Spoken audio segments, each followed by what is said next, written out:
तो चलिए आज चलते हैं एक बहुत ही रोमांचक सफर पर, समय में लगभग 2500 साल पीछे। हम एक ऐसी कहानी को समझेंगे कि कैसे एक लंबी, बहुत लंबी खामोशी के बाद भारत में शहर और राज्य फिर से लौटे। चलिए शुरू करते हैं। जरा सोचकर देखिए, अगर आज दिल्ली, मुंबई, कोलकाता, हमारे सारे के सारे शहर अचानक गायब हो जाएं तो कितना अजीब लगेगा, है ना? पर पता है, प्राचीन भारत में ठीक ऐसा ही हुआ था।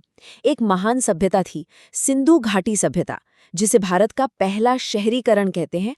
वो पूरी तरह खत्म हो गई। बड़े बड़े शहर, बाजार, लिखने पढ़ने का तरीका, सब कुछ 1000 साल के लिए मानो गायब ही हो गया। तो सवाल ये उठता है कि आखिर ये सब वापस कैसे आया? इतनी लंबी चुप्पी के बाद ये शहर और बड़े बड़े साम्राज्य फिर से कैसे खड़े हो गए? चलिए मिलकर इस रहस्य का पता लगाते हैं।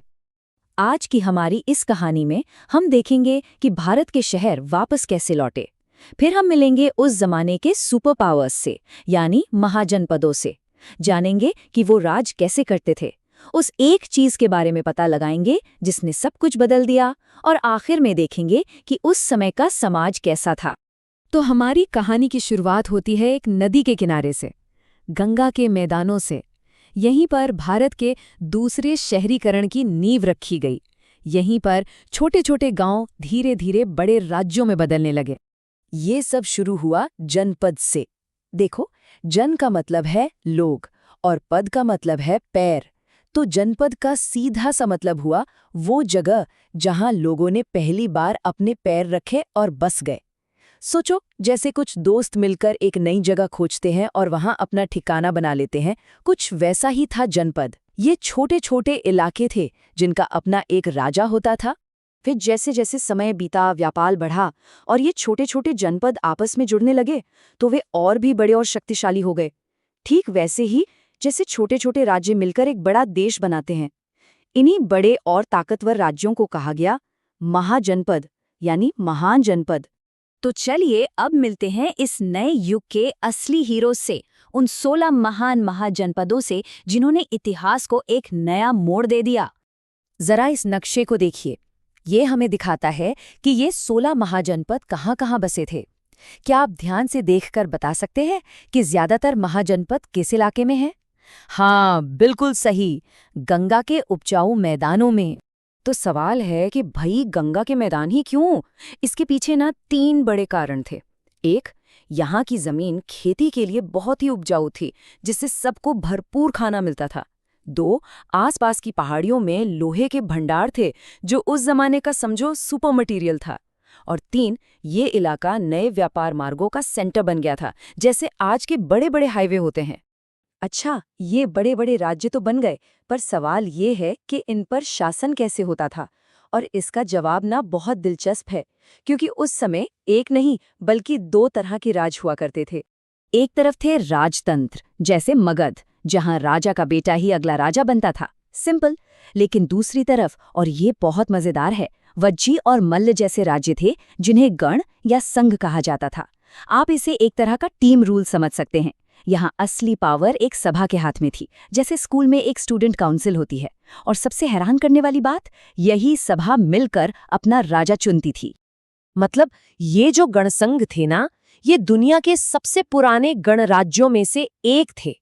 सोचिए, ये उस जमाने के लिए कितना बड़ा और कमाल का आइडिया था, जहां लोग मिलकर अपने नेता को चुनते थे, कुछ कुछ आज के लोकतंत्र जैसा। चलिए अब उस सीक्रेट पावर के बारे में जानते हैं जिसने इन महाजनपदों को इतना मजबूत बनाया। इसका जवाब एक धातु में छिपा है, लोहा। जी हाँ, ये वो तकनीक थी जिसने सब कुछ बदल कर रख दिया। लोहे के आने से तो जैसे एक क्रांति ही आ गई। लोहे के मजबूत हल से जमीन जोतना आसान हो गया, जिससे फसलें ही फसलें होने लगीं। लोहे से बने हथियार कांसे के हथियारों से कहीं ज्यादा हल्के और धारदार थे। और हाँ, लोहे की तेज कुल्हाड़ियों से घने जंगलों को साफ करके नए शहर और गांव बसाना भी मुमकिन हो गया। इस तस्वीर में देखिए कैसे नई टेक्नोलॉजी जिंदगी बदल रही थी।